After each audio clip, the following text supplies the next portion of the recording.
नमस्कार, भारत एट 7 में आपका स्वागत है। मैं हूं चंद्रशेखर जोशी। इस बुलेटिन में हम आपको रूबरू करवाते हैं राज्यों की खबरों से, लेकिन आइए सबसे पहले आपको दिखाते हैं देश और दुनिया की हेडलाइंस। प्रधानमंत्री ने श्री स्वामीनारायण मंदिर के वर्षगांठ समारोह में वीडियो कॉन्फ्रेंसिंग के जरिए लिया हिस्सा। कहा, निहित स्वार्थ के लिए बांटने की साजिश में लगे लोगों की कोशिश को करना है नाकाम।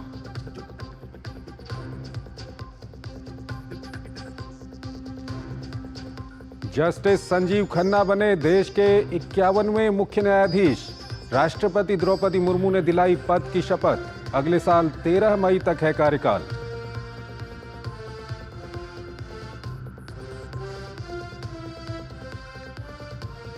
थम गया झारखंड की 43 और 10 राज्यों की 33 विधानसभा सीट पर प्रचार। झारखंड में 13 नवंबर को पहले चरण का मतदान।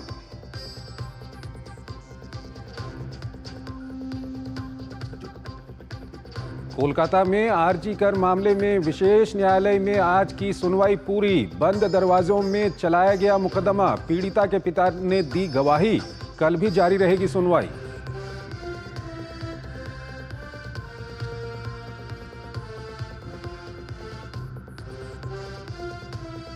और महिला एशियन चैंपियंस ट्रॉफी में भारतीय टीम की दमदार शुरुआत। पहले मैच में मलेशिया को 4-0 से हराया।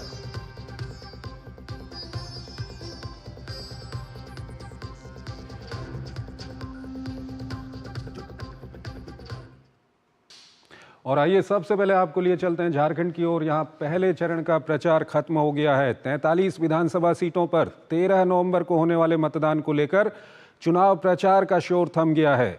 चुनाव प्रचार के दौरान सभी दलों के स्टार प्रचारकों ने धुआंधार रैलियां और जनसंपर्क के माध्यम से 24 का जनादेश मांगा। उधर दुर्गम इलाकों के लिए पोलिंग पार्टियों की रवानगी भी शुरू हो गई है।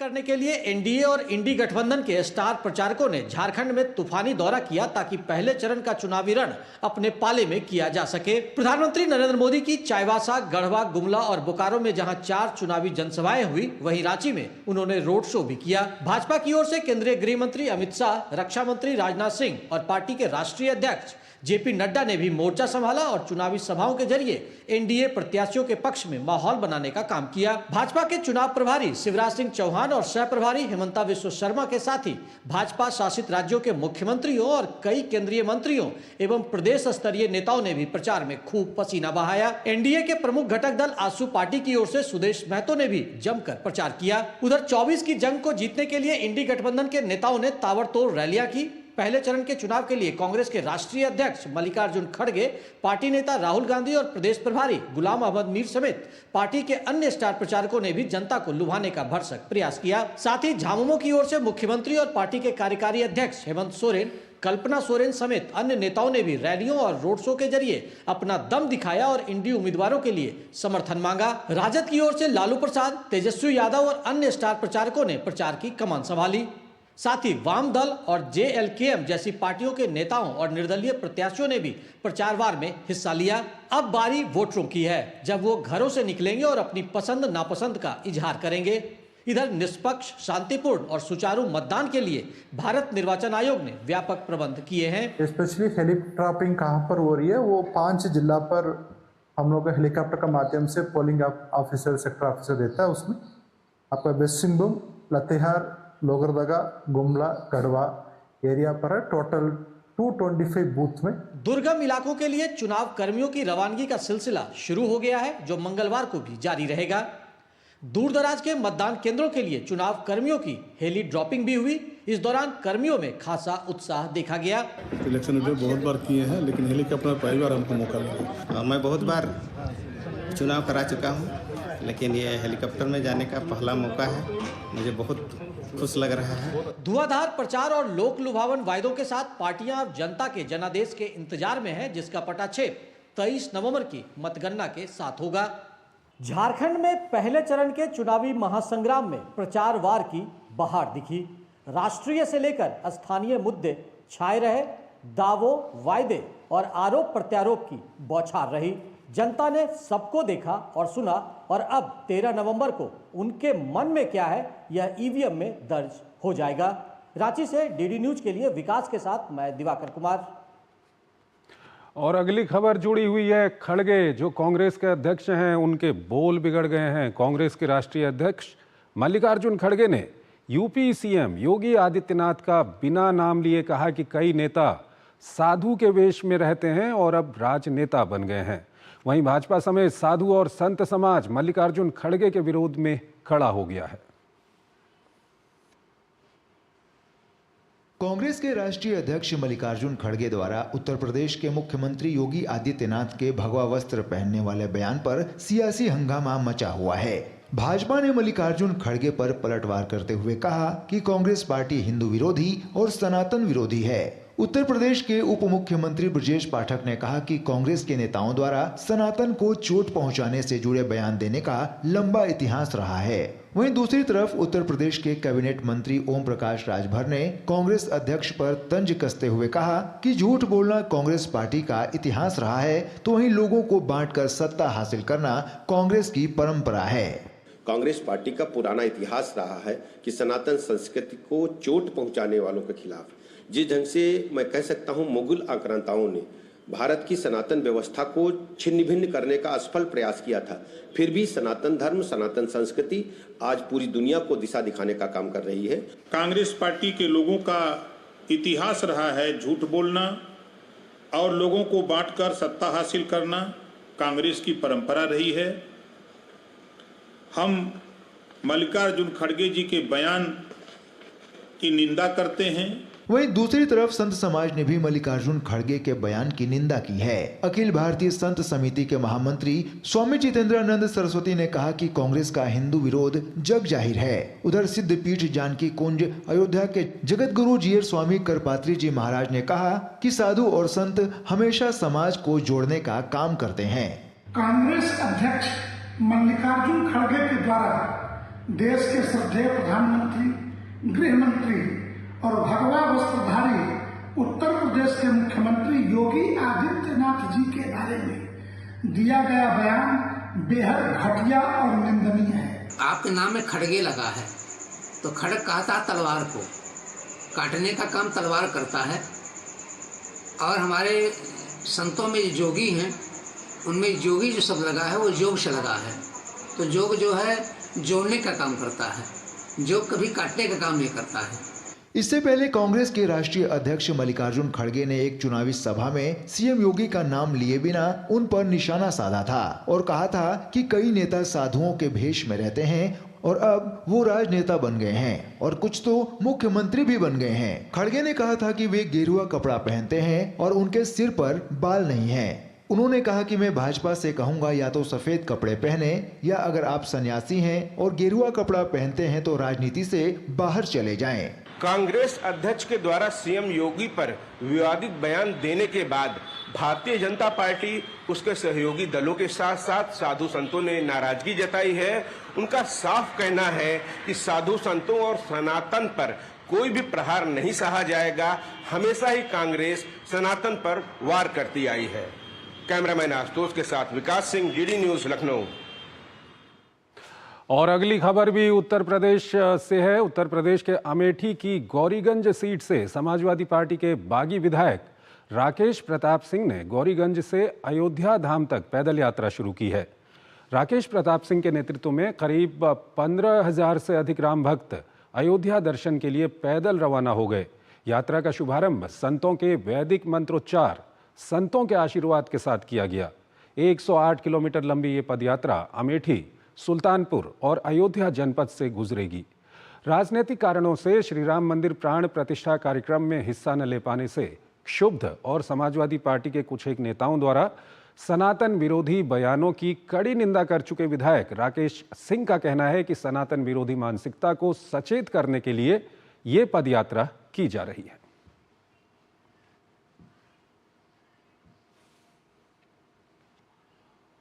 जनपद और अपनी विधानसभा के राम भक्तों को आशीर्वाद देने का उनसे आह्वान किया, उनसे आग्रह किया और उन्होंने कहा कि मैं पूरी तरह से मेरा भाव, मेरा आशीर्वाद इस यात्रा के साथ है। मैं समाजवादी पार्टी का विधायक बाद में हुआ हूँ, आप पत्रकार बाद में हुए हैं। पहले आप एक माँ बाप के बेटे हैं, पहले आप एक सनातन परिवार में पैदा हुए हैं, पहले एक हिंदू धर्म में पैदा हुए हैं, और जब आप पैदा हुए हैं तो बहुत धीरे से आपके कान में राम नाम कहा गया है। खबरें अभी और भी हैं, लेकिन पहले एक छोटा सा ब्रेक लेते हैं यहाँ पर। खुद को पैम्पर करिए MDH बादाम रोगन के साथ, जो आपको संवारे, निखारे और नरिश करे। चमके चमके हाँ, दमके दमके, त्वचा में समाये, हाइड्रेट करे, हर उम्र की त्वचा का पोषण करे। You deserve the purity. MDH बादाम रोगन, नेचुरल, टेंडर, प्योर। चमके चमके। Muthoot finance gold overdraft. अपने सोने को हमारे सुरक्षित लॉकर्स में डिपॉजिट कीजिए। उस सोने पर 24/7 क्रेडिट लाइन लीजिए और फिर पैसे एक बार लीजिए या बार बार, आपके हाथ में है। कम या ज्यादा आपके हाथ में है, घर में या ब्रांच में आपके हाथ में।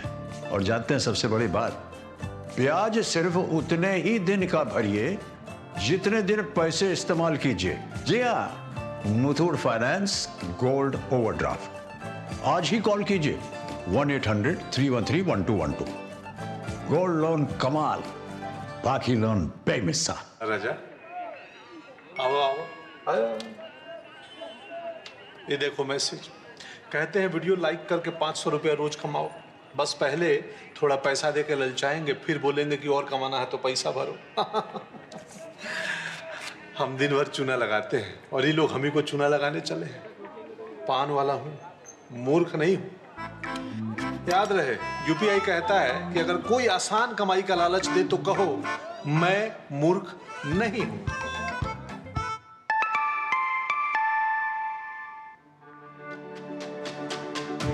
मेरी पसंद, मेरी पसंद, मेरी पसंद, मेरी पसंद, हमारी पसंद, हम सबकी पसंद। मजबूत देश का मजबूत सरिया हो गया स्टील। सुनो, एक अच्छी इंश्योरेंस पॉलिसी AI से पूछते हैं। एक ऐसी पॉलिसी जिसमें प्रीमियम पेमेंट हो लिमिटेड पर इनकम आती रहे लाइफ टाइम।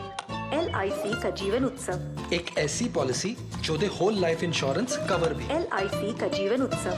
वाह, चलो तो LIC की जीवन उत्सव पॉलिसी ही लेते हैं। मैं भी तुमसे यही कह रही थी, LIC का जीवन उत्सव। लाइफ टाइम सेलिब्रेशन मनाइए LIC के जीवन उत्सव के साथ, फ्यूचर सेट है। MDH की देगी मिर्च, देगी मिर्च का तड़का, अंग अंग फड़का। MDH की देगी मिर्च। स्वागत है आपका ब्रेक के बाद। अगली खबर राजस्थान से आ रही है। रक्षा विनिर्माण को लेकर के ये खबर है। राजस्थान की राजधानी जयपुर में रक्षा विनिर्माण में आत्मनिर्भरता, राजस्थान में अवसर विषय पर संगोष्ठी में प्रदेश सरकार के मंत्री और सशस्त्र सेना से जुड़े अधिकारियों ने चर्चा की। कार्यक्रम में रक्षा विनिर्माण क्षेत्र में भारत की बढ़ती आत्मनिर्भरता की सराहना की गई।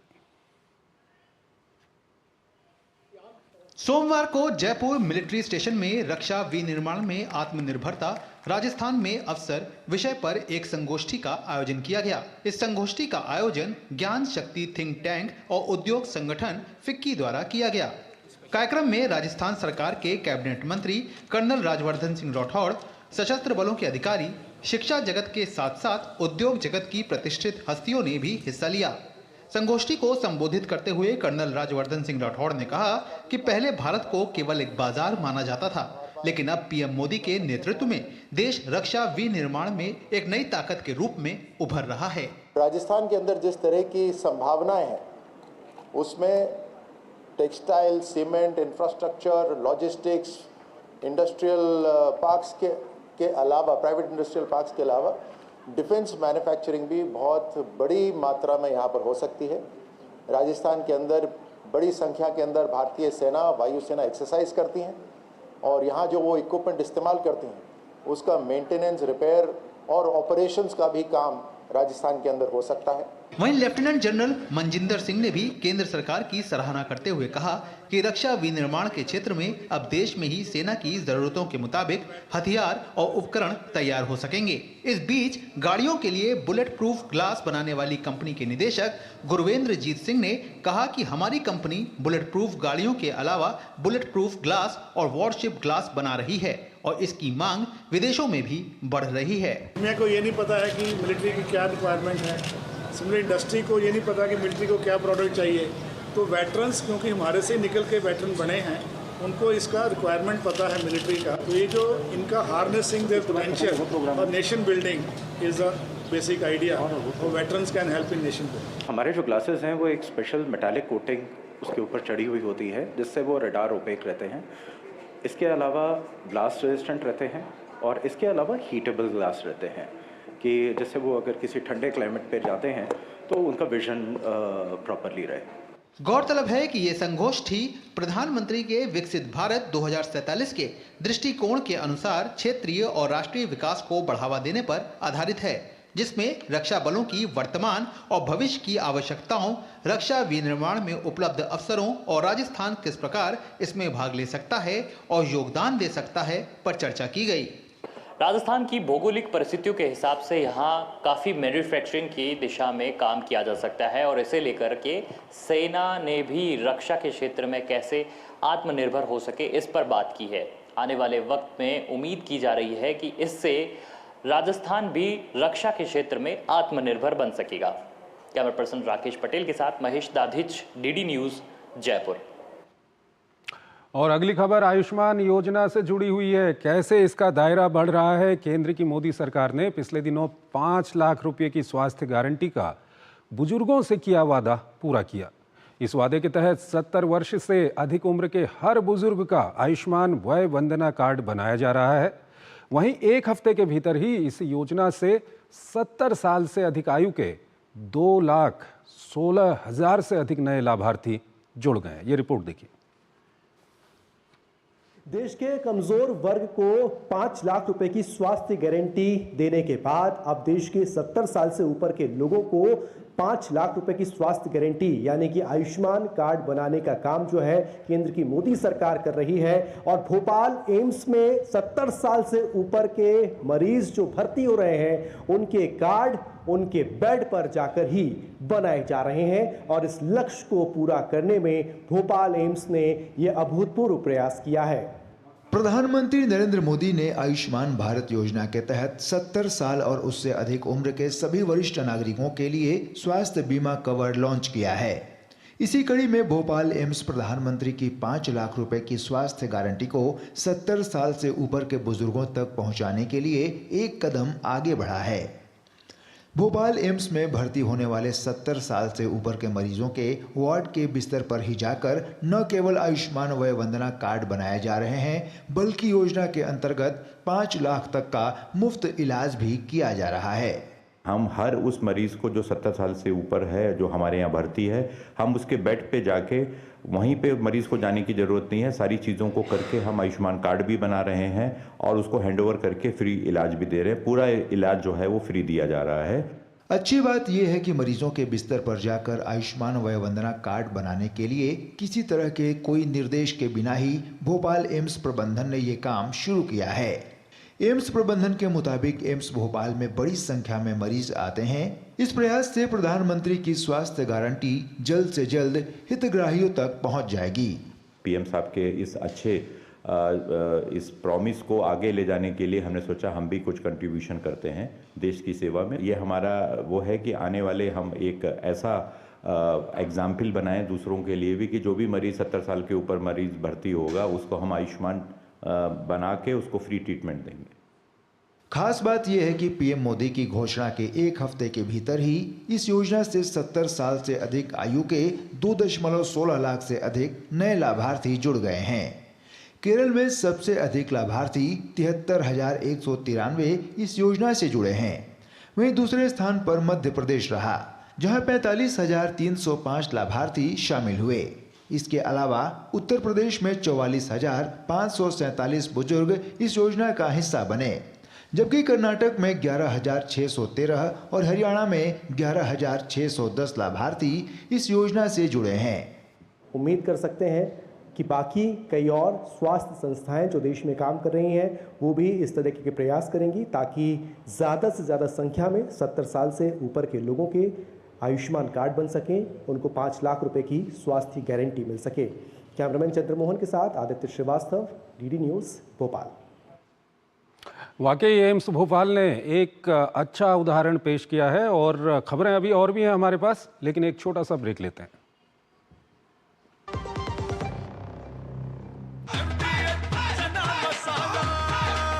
अब छोलिया हो या लोबिया, सफेद चने या काले चने, सब कुछ मजेदार बने।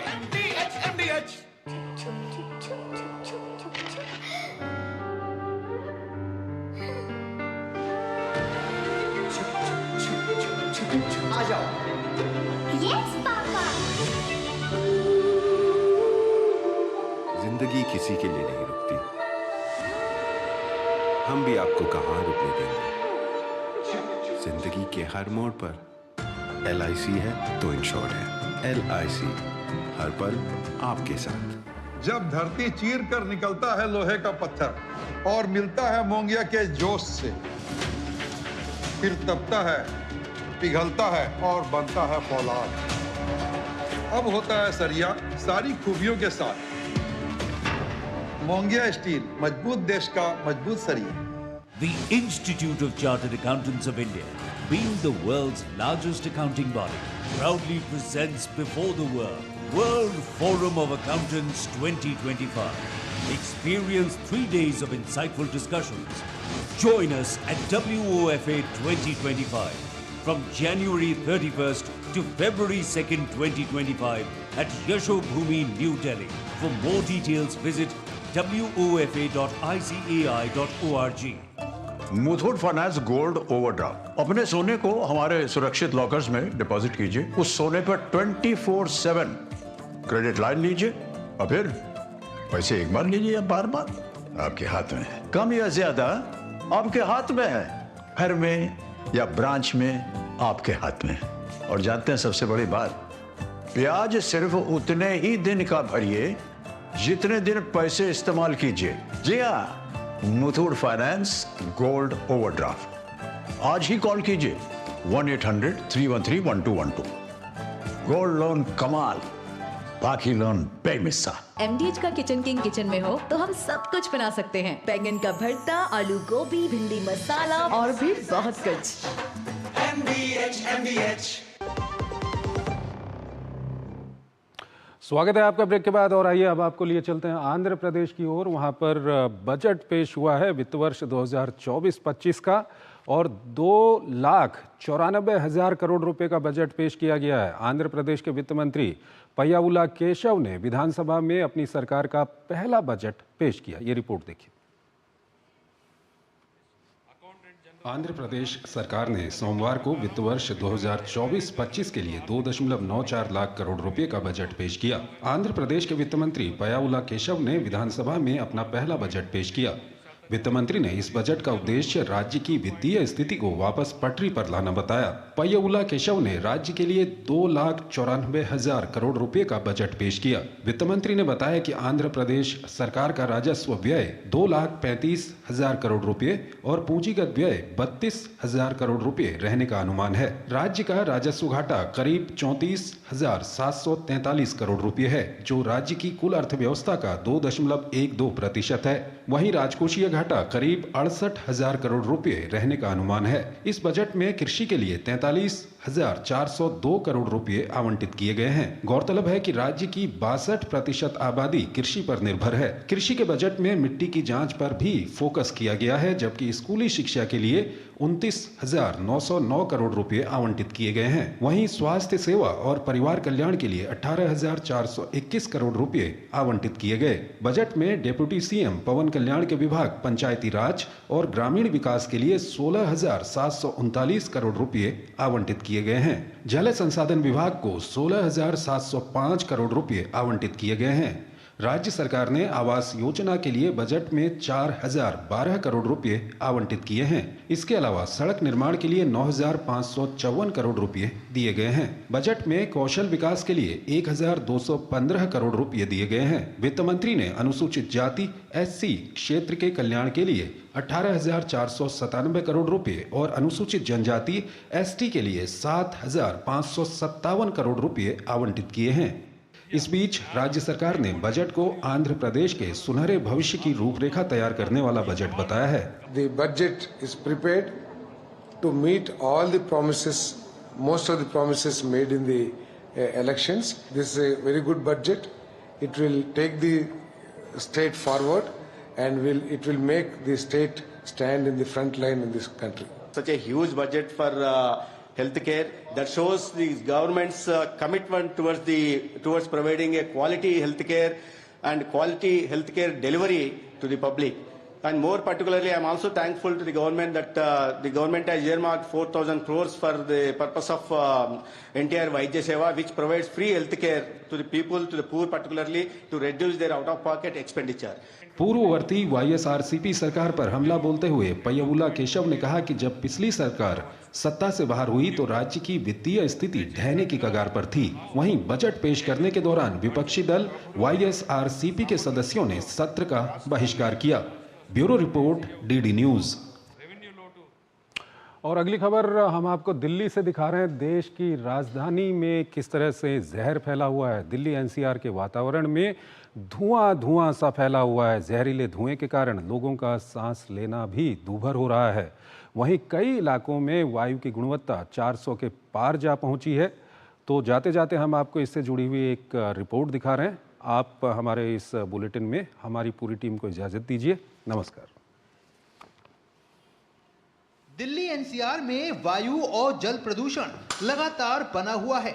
दिल्ली की जहरीली हवा में प्रदूषण के कण बहुत ज्यादा हैं, जिसकी वजह से लोगों का दम फूल रहा है। शहर के आसमान पर धुंध की मोटी चादर छाई है और विजिबिलिटी काफी कम हो गई है। राजधानी में सोमवार सुबह वायु गुणवत्ता बहुत खराब श्रेणी में रही। शहर के कई हिस्सों में धुंध की मोटी परत छाई रही। इस बीच भाजपा ने दिल्ली की आप सरकार पर हमला बोला है। पश्चिमी दिल्ली से भाजपा सांसद कमलजीत सहरावत ने कहा कि दिल्ली की सरकार भ्रष्ट है और उसने एक भी ऐसी नीति नहीं पेश की जिससे प्रदूषण कम हो। वहीं कांग्रेस ने भी दिल्ली की आप सरकार को घेरते हुए कहा कि इन लोगों को राजधानी वासियों के स्वास्थ्य से कुछ भी लेना देना नहीं है। दिल्ली की सड़कों पर गड्ढे हैं, जो गली सड़क टूटी हुई है, जिसकी वजह से धूल उठती है। PM 2.5 और PM 10 का जो पॉल्यूशन होता है, और दिल्ली के अंदर जो लास्ट माइल कनेक्टिविटी सर्विसेज बस की या और किसी मेट्रो की नहीं दे पाए, तो वो दिल्ली सरकार का बहुत बड़ा फेलियर है। मुझे इस बात का होता है कि बार बार हम इस बात का उल्लेख करते हैं, वो 7-8 पॉइंट बार बार दोहराते हैं जिन कारण से सरकार की नाकामियों के कारण एयर पोल्यूशन है, लेकिन न सरकार को कोई चिंता है न जनता को कोई चिंता है।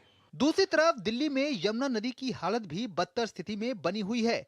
जहरीले झाग से भरी नदी स्थिति को बयां करने के लिए काफी है।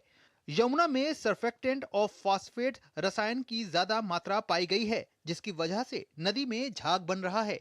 उधर चिकित्सा कर्मी बढ़ते प्रदूषण के कारण सांस की बीमारी के मरीजों के लिए विशेष ध्यान रखने की बात कर रहे हैं।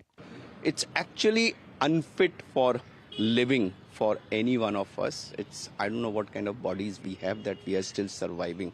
All ICUs are now having patients with all kinds of pneumonias coming. You talk to pediatricians, their clinics are flooded with children who are having breathing problems. Go to any house, children are coughing, adults are coughing. इस बीच दिल्ली के कई इलाकों में वायु